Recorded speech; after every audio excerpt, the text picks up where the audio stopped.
오늘 이 말씀 중심으로 행위대로 심판하시는 하나님, 이런 제목으로 말씀을 나눕니다.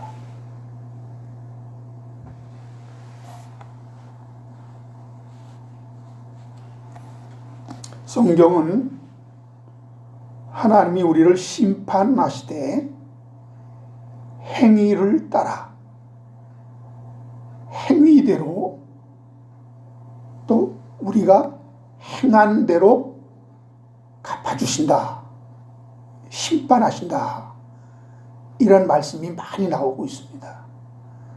로마서 2장 6절에 봐도 하나님께서는 각 사람에게 행한 대로 보응하신다 라는 말씀이 나오고요.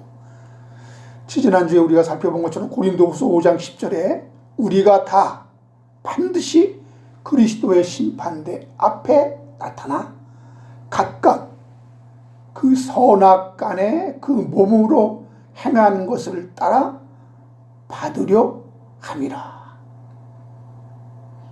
그리고 베드로전서 1장 17절에서도 각 사람의 행위대로 심판하시느니,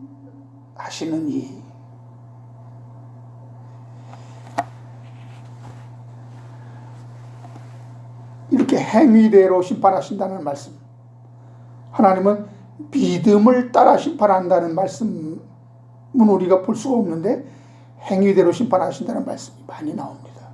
오늘 본문 계시록 20장 13절에도 각 사람이 자기 행위대로 심판을 받고, 이렇게 되어 있습니다.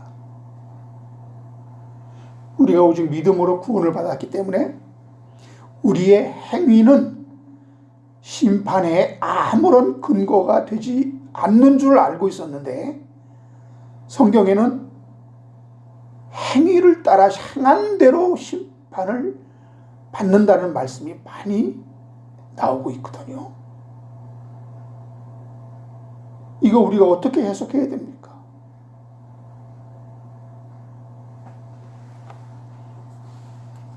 믿음으로 구원받는다는 말은 들어봤어도 믿음으로 심판받는다는 말씀은 못 들어봤잖아요.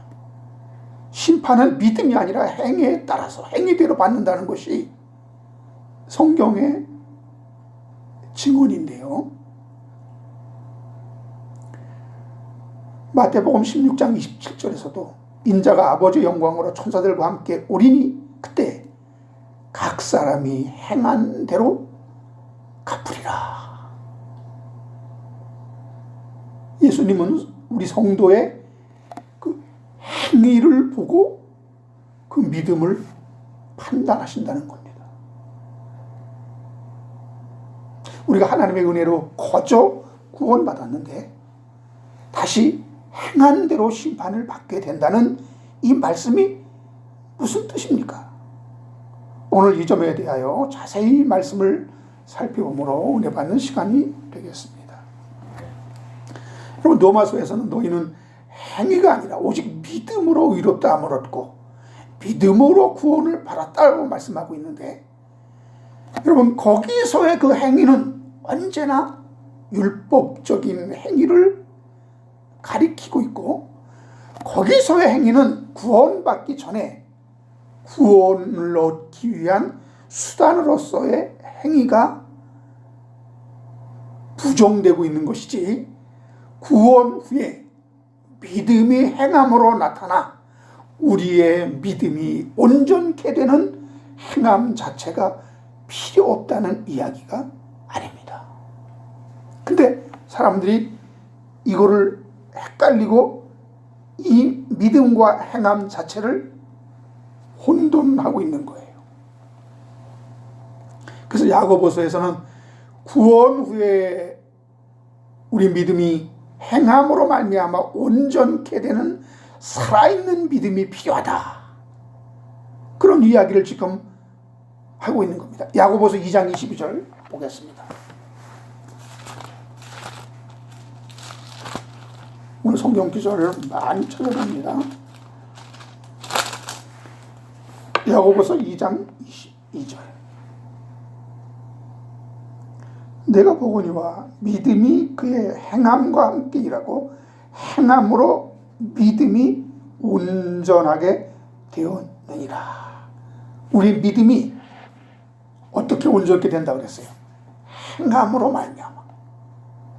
행함으로 그것이 드러날 때 비로소 그 믿음이 온전하게 된다.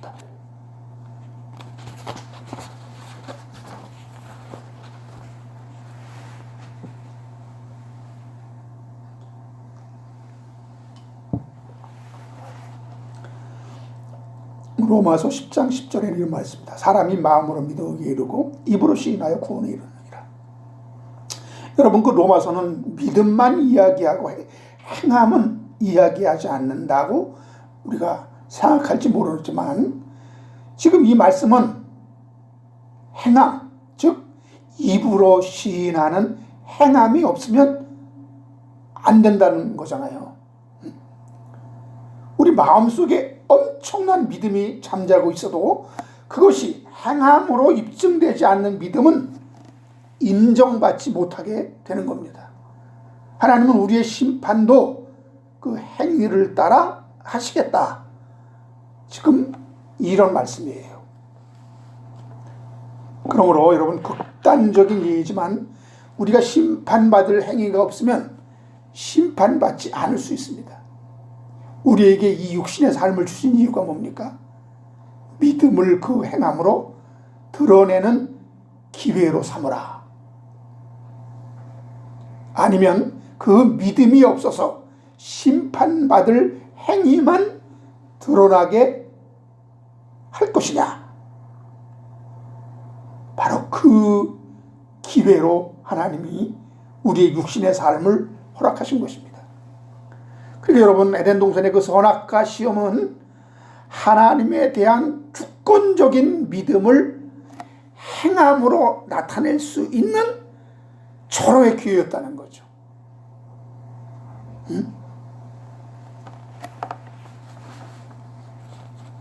이것이 무슨 말씀인가 하면요, 구원받을 만한 믿음의 행함도 없고 그렇다고 심판받을 만한 행위도 없으면 하나님이 그런 자들을 어떻게 심판하시겠습니까? 하나님은 절대로 근거 없이, 증거 없이 함부로 심판하시는 분이 아닙니다. 시편 89편 14절에 보면은 의와 공의가 주의 보좌에 기초라. 인자함과 진실함이 주 앞에 있나이다.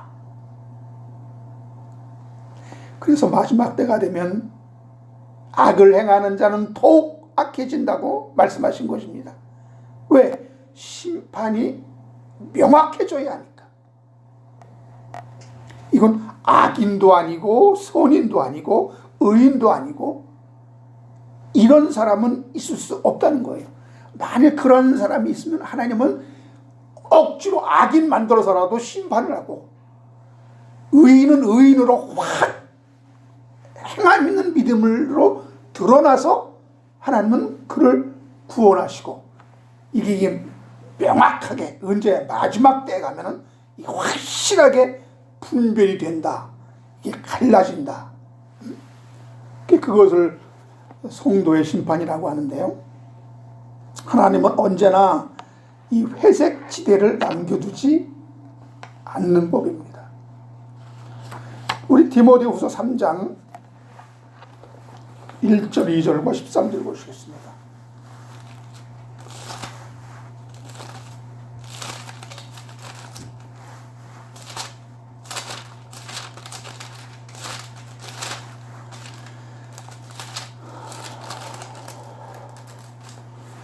디모데후서 3장 1절 2절 너희는 이것을 알라. 말세에 고통하는 때가 이르니 사람들이 자기를 사랑하며 돈을 사랑하며 자랑하며 교만하며 핍박하며 부모를 거역하며 감사치 아니하며 거룩하지 아니하며. 13절 악한 사람들과 속이는 자들은 더욱 악하여져서 속이기도 하고 속기도 하나니 그러나 너는 배우고 확실한 일에 거하라.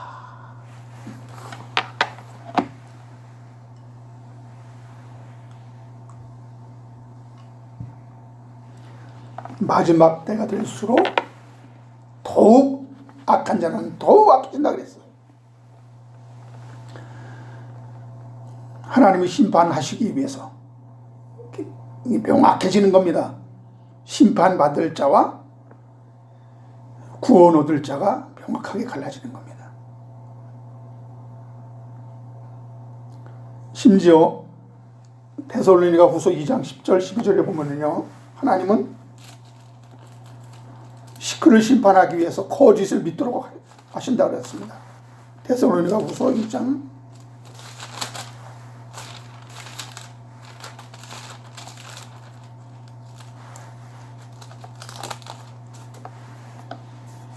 10절 12절. 불의의 모든 속임으로 멸망하는 자들에게 있으리니 이는 그들이 진리의 사랑을 받지 아니하여 구원함을 받지 못함이라. 이러므로 하나님이 미혹의 역사를 그들에게 보내사 거짓 것을 믿게 하심은 진리를 믿지 않고 불의를 좋아하는 모든 자들로 하여금 심판을 받게 하려 함이라 하심이라. 아멘. 심판을 받게 하시기 위해서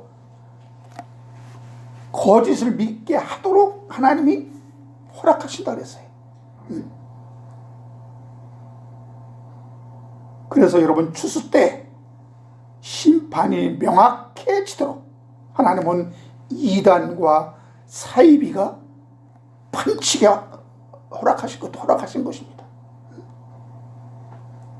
그래서 마태복음 13장 29절에 왜 그렇게 한다고 그랬습니까? 마태복음 13장 29절 보겠습니다.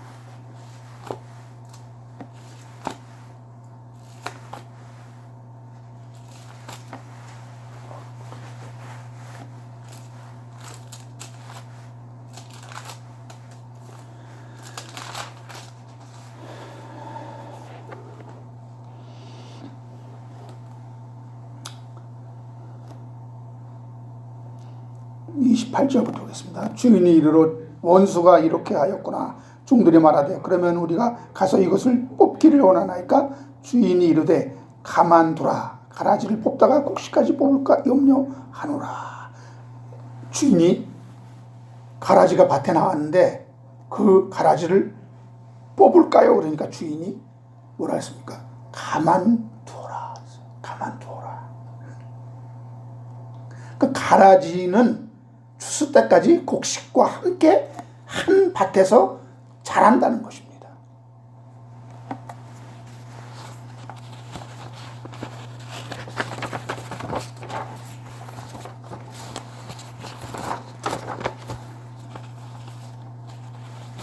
하나님은 심판하실 충분한 증거 없이 어설프게 심판하시지 않습니다. 창세기 15장 16절의 개역 한글판으로 보면은 이제 400년 동안 이스라엘 백성이 이방에 객이 되고 이방이 이스라엘 백성들을 괴롭힌다고 그랬습니다. 그리고 16절에 내 자손이 4대 만에 이 땅으로 돌아오리니 이는 아모리 족속의 죄악이 아직 관영치 아니함이라 하시더니 이랬어요. 아브라함의 자손들에게 약속하신 가나안 땅에 들어가게 하시는 약속을 4대 만에 이루시겠다는 뜻인데요.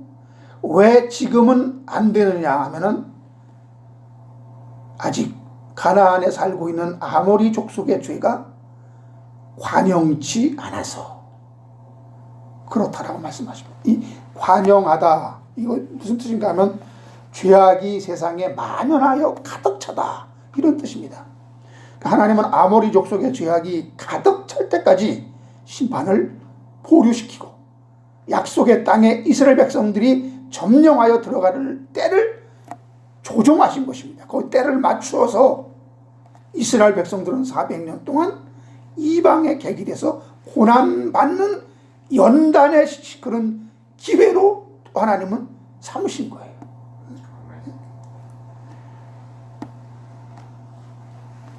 하나님은 이스라엘 백성들을 괴롭힌 못된 바로를 즉시 심판하시지 않고 그를 어떻게 했다 그랬죠? 강팍하게 했다 그랬어요. 그의 죄가 가득 차기까지 하나님은 오래 참으신 것입니다. 심판하실 때 아무도 이 일을 제기하지 못하게 하시기 위함입니다. 여러분, 예수께서는 어떻게 심판받을 자, 배교자를 대우하셨는지 우리는 잘 알 수 있습니다. 가룟 유다가 심판받기로 이미 정해져 있고 배반할 자가 확실함에도 예수님은 섣부르게 단정하거나 미리 폭로하지 않으셨습니다. 지금 나와 함께 이 떡그릇에 손을 넣는 자가 바로 나를 팔 자다. 그리고 나서 유다가 그 떡그릇에 손을 넣습니다. 그럼에도 제자들은 아무도 유다가 예수를 팔 자라는 것을 의심하지 않았던 거예요. 이 뻔뻔스러운 유다에게 하신 예수님의 최후의 통첩이 무엇인지 아십니까?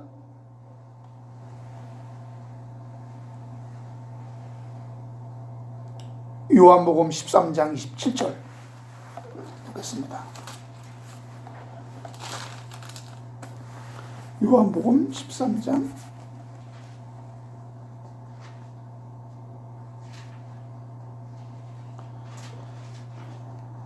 조각을 받은 후 사탄이 그 속에 들어간지라. 이에 예수께서 유다에게 이르시되 네가 하는 일을 속히 하라. 이게 무슨 말씀입니까? 알쏭달쏭한 말씀을 하라. 내가 하는 일을 속히 하라. 주저하지 말고 내가 나를 팔 범인이잖아. 이렇게 예수님은 공개적으로 얘기하지 않고 그 말을 듣는 유다만 알 수 있도록, 가룟 유다만 알 수 있도록 이렇게 하셨어요. 내 배반자로서의 정체를 더 이상 숨기지 말라. 스스로 자폭하고 죄인인 것을 자백하란 말이야. 이 말이에요.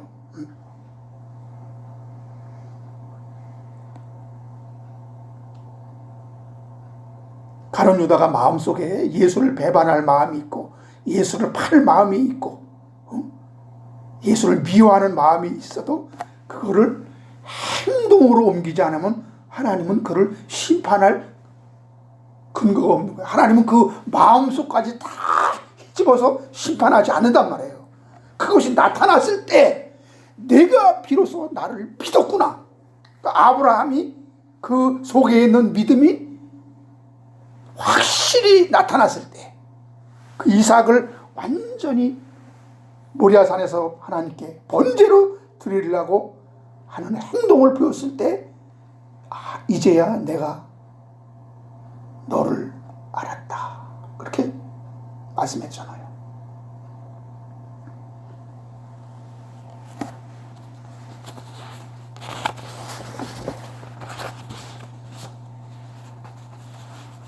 여러분, 우리 안에 어떤 의심, 미움, 시기, 질투 이런 죄성이 잔존해 있어도 이걸 행동화시켜서 겉으로 드러나지 않으면 하나님은 다 아시지만 마음속에 있는 것까지 다 헤집어서 심판하시지 않습니다.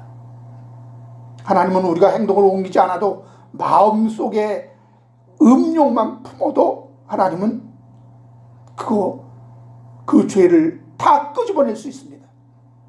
히브리서 4장 12절에 하나님의 말씀은 혼과 영과 및 관절과 골수를 찔러 쪼개기까지 한 또 마음의 생각과 뜻을 판단하신다고 그랬습니다. 그런데 이 하나님이 우리가 숨긴다고 모르겠습니까? 이상하게 들릴지 모르지만 만일 하나님이 그렇게 심판하신다면 여러분이 예수 믿고 성령 받고 말씀을 달달 외우고 하루에 5시간씩 기도한다고 해도 겉과 속이 하나가 되고 안과 밖이 나누이지 않고 점도 없이 흠도 없이 그렇게 하나님 앞에 거룩한 자로 유지할 자가 한 사람인들 있겠습니까? 다 심판입니다. 살아남을 자가 없다는 거예요. 그래서 하나님은 우리의 믿음이나 마음속에 있는 생각까지 꿰뚫어 심판하시는 것이 아니라 행위를 따라 심판하신다는 이 말씀은 아주 다행스러운 말씀이 아닐 수 없는 것입니다.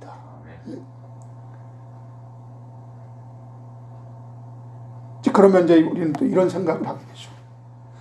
그러면 죄를 꼭꼭 숨기면 되겠네.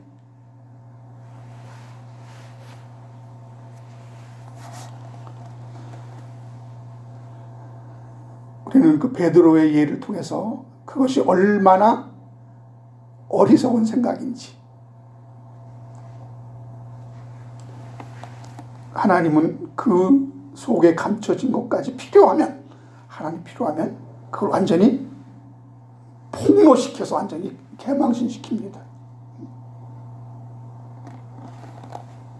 베드로가 막 멋지게 주는 그리스도의 하나님의 아들입니다, 이런 고백을 하고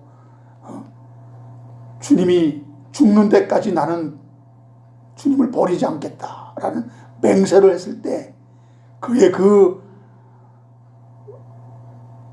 신앙 고백이 얼마나 멋지게 보였을 겁니까? 참 의리 있는 자다.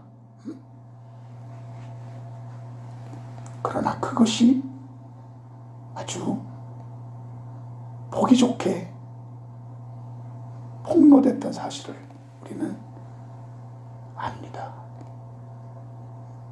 하나님은 필요하면 다 폭로시키는 거예요. 그래서 여러분, 우리의 기도 제목은 이런 것이 되어야 합니다.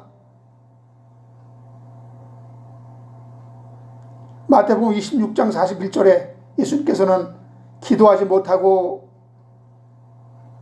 막 힘들어하는 제자들에게 내 마음에는 온이로되 육신이 약하도다. 그러니까 기도해야 되지 않느냐. 내가 마음으로 원하는 바를 육신이 제대로 따라주지 못한다는 겁니다. 이 육신을 굴복시키는 작업, 이것이 사람의 힘으로 되지 않는다는 것을 알 때 우리는 하나님께 매달릴 수밖에 없는 거예요.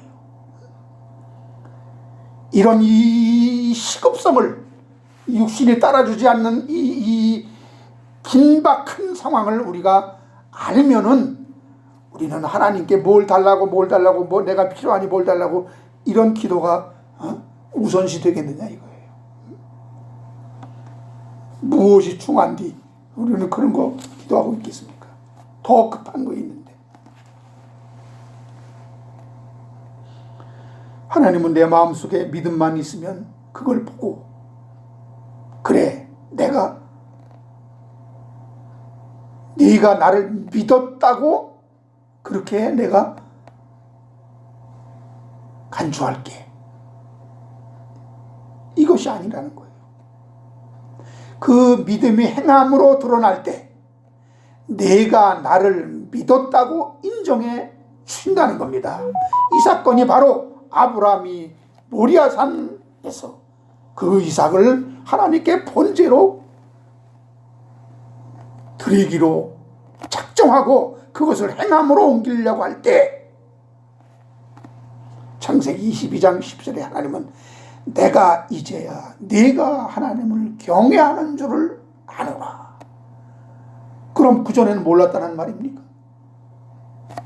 다 알고 있었지만은 그 속에 있는 믿음이 정말 목숨 걸고 하나님께 그 이삭을 바치려고 하는 그 행함을, 그 어떤 그 행함을 보였을 때 하나님은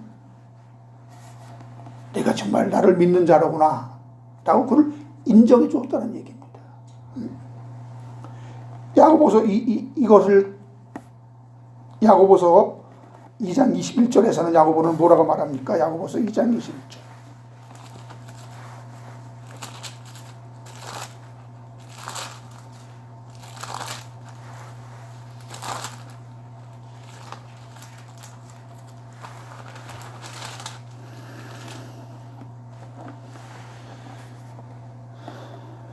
야고보서 2장 21절 우리 조상 아브라함이 그 아들 이삭을 제단에 바칠 때 행함으로 의롭다 하심을 받은 것이 아니냐.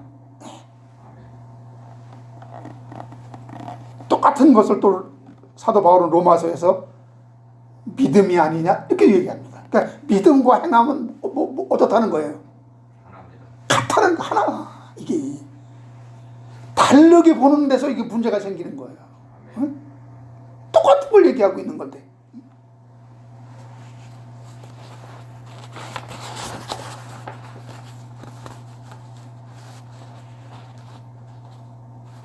행함은 곧 믿음이다. 이런 결론이 나는 거죠. 행함이 이렇게 중요하기 때문에 사람들이 행위 구원론이 나오는 거예요. 행위 구원론에 빠지는 겁니다. 네, 그 행함만 보니까 행함으로 하나님은 심판하시고 행함으로 하나님은 우리의 믿음을 인정하시네.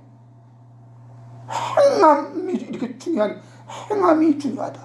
믿음이 중요한 것이 아니라 행함이 중요하다. 그래서 행위 구원론. 구원은 곧 행해야 된다. 이단들은 다 이런 행위 구원론을 중요시하죠. 그럼에도 여러분 이것을 행위로 말미암아 구원을 얻는다는 행위론이 우리 아님을 우리는 잘 분별해야 됩니다. 그러면 성경이 말씀하고 있는 이 행위, 행함은 무엇을 가리키고 있는가? 여러분 행함은 믿음과 별개의 것이 아니라는 것을 우리가 알아야 됩니다. 우리는 은혜로 구원받은 거 맞아요.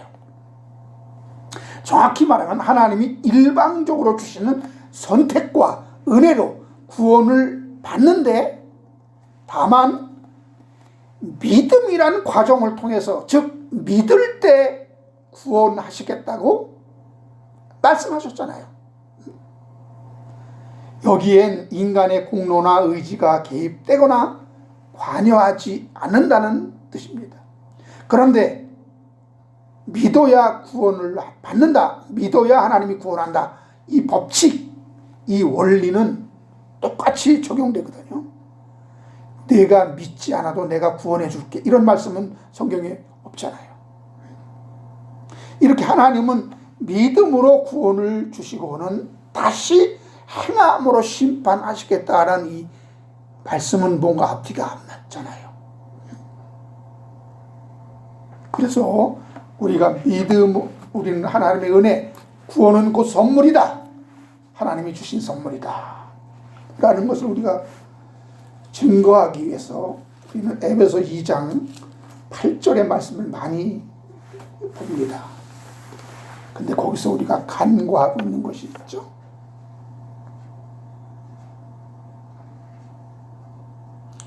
에베소서 2장 8절.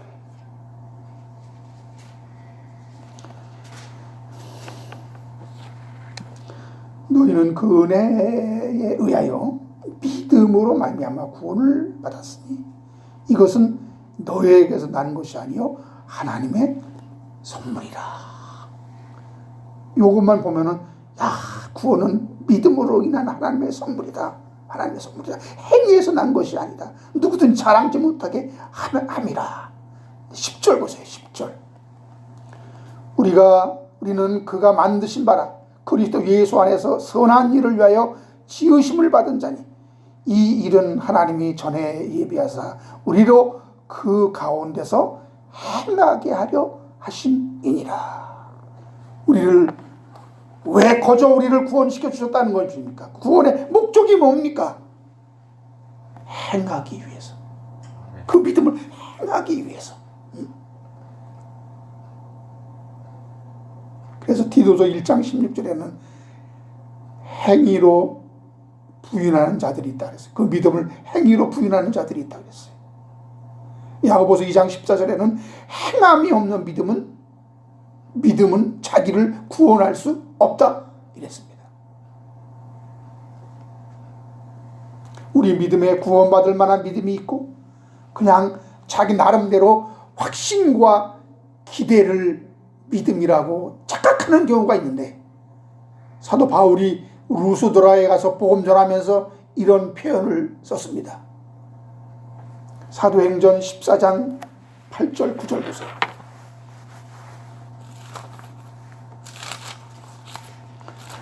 아주 이상한 의미 있는 표현을 썼죠. 사도행전 14장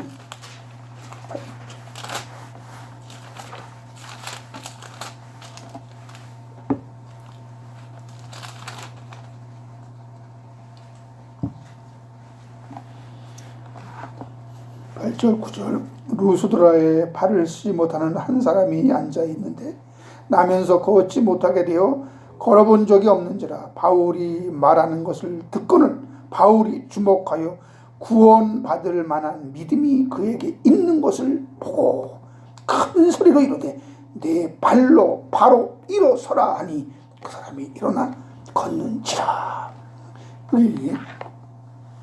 어떤 믿음이 그에게 있다고 사도 바울은 판단했습니까? 구원받을 만한 믿음이 그에게 있는 것을 사도 바울은 알았다는 거예요. 그러니까 뭡니까? 구원받지 못할 믿음도 있다는 겁니다. 가짜 믿음이죠. 그리스도인들에게 심판이라는 것은 이 믿음이 있느냐, 이 믿음의 행함으로 드러나느냐, 요거 분별하는 것이 요게 심판이에요. 요게 우리 그리스도인들에게 있는 심판은 어떤 불못에 들어가고 둘째 사망에 들어가는 지옥불에 놓는 그런 심판이 아니라 너희에게 있는 그 믿음이 진짜 믿음이냐, 구원받을 만한 믿음이냐, 아니면 구원받지 못할 가짜 너희들이 만들어낸, 인간이 만들어낸 인본주의적인 그런 어떤 바램, 그런 어떤 기대, 이걸 너희들이 믿음이라고 착각하는 거냐.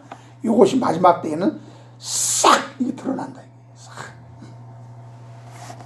그래서 히브리서 9장 27절에 있습니다. 한 번 죽는 것은 사람에게 정하신 것이요 그 후에는 심판이 있으리니, 이렇게 말씀했습니다. 한 번 죽는 건 사람에게 정한 것이라 해서 요 한 번 죽는 거, 이 죽음이 어떤 죽음입니까? 육신의 죽음, 물리적인 죽음은 그게 아니에요. 그 물리적인 죽음이 한 번의 죽음이라면 우리는 두 번 죽거든요. 우리는 아담과 하와의 그 조상이기 때문에 아담 안에서 우리는 이미 죽은 자예요. 이미 죽은 자. 죄와 허물로 이미 우리는 죽은 자예요.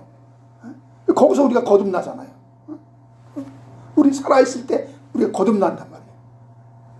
다시 거듭났는데 우리 육신이 죽는 물리적인 그러한 죽음이 한 번 죽는 거라면 거듭나서도 그럼 또 한 번 죽는 거예요? 아니잖아요. 아담 안에 심판받고 죽는 죽음, 그 후에 심판이 있으리니, 그 심판은 둘째 사망, 불못으로 들어가는 심판. 그래서 우리는 생명의 부활로 나왔다라는 거, 첫째 부활로 우리가 나왔다라는 것이 증명되는 것입니다. 그렇지 못한 자는 심판의 부활, 둘째 사망으로 불못에 들어가게 되는 거죠.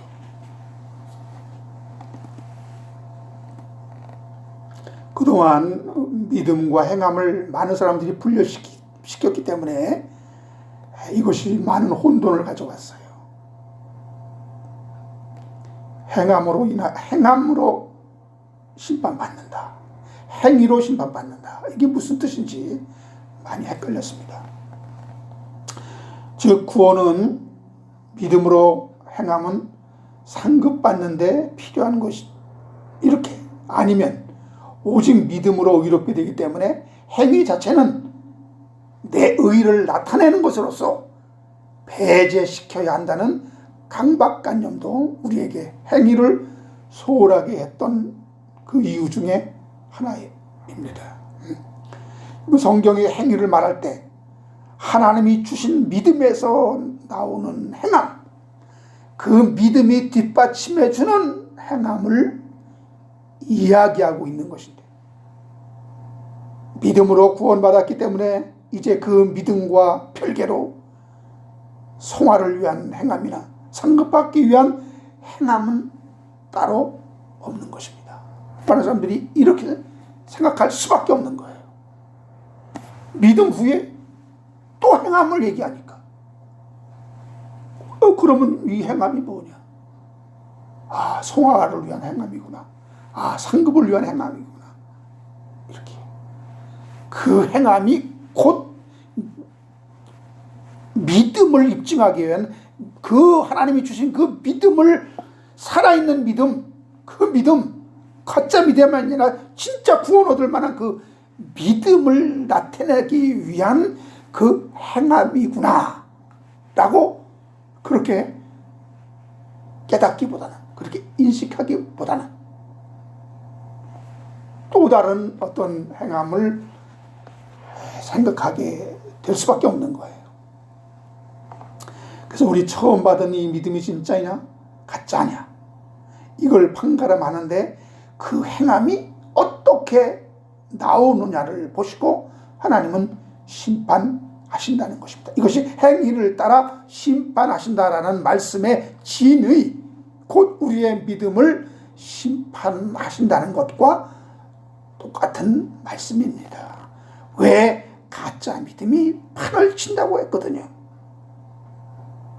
그래서 디모데후서 1장 5절, 거기는 무슨 믿음을 얘기하는가 하면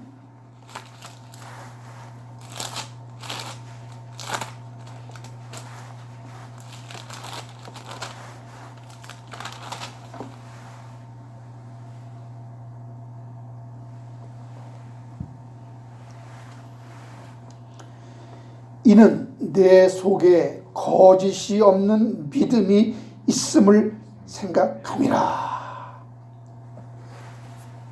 사도 바울이 디모데에게 무슨 믿음이 있다고 그랬습니까? 거짓이 없는 믿음. 그러니까 거짓된 믿음이 있다는 거예요. 가짜 믿음, 가짜 천국이 있다는 거예요. 예? 여러분, 천국은 그물과 같다 그랬어요. 그 그물의 안에는 좋은 고기와 나쁜 고기가 있습니다. 천국은 열처녀와 같다 그랬어요. 근데 열처녀 안에는 슬기로운 처녀와 미련한 처녀가 같이 있어요. 천국은 혼인잔치 예복과 같다 그랬어요. 예복을 입은 자와 예복을 입지 않고 온 자와 같이 거기에 있습니다. 천국은 밭에 곡식과 같다 그랬어요. 그 곡식에는 알곡이 있고 축정이가 있고 가라지가 같이 섞여 있습니다. 교회는 여자다 그랬어요. 근데 계시록에 해를 입은 여자가 있고 음료가 있습니다. 이렇게 하나님의 교회에 가만히 들어온 여자들이 있다고 그랬죠. 그리고 천국은 마치 여자가 가루 소말 속에 넣은 뭐와 같다, 두릅과 같다 그랬어요.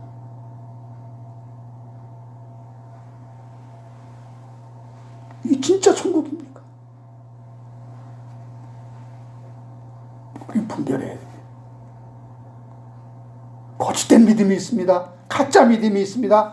사이비가 종교 이단이 있습니다. 곡식이 있습니다. 가라지가 있는 거예요.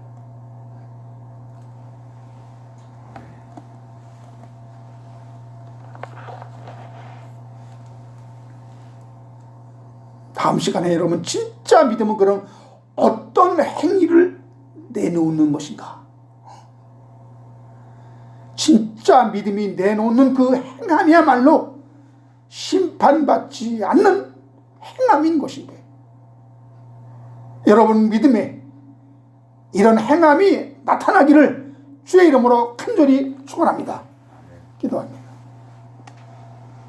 하나님 감사합니다.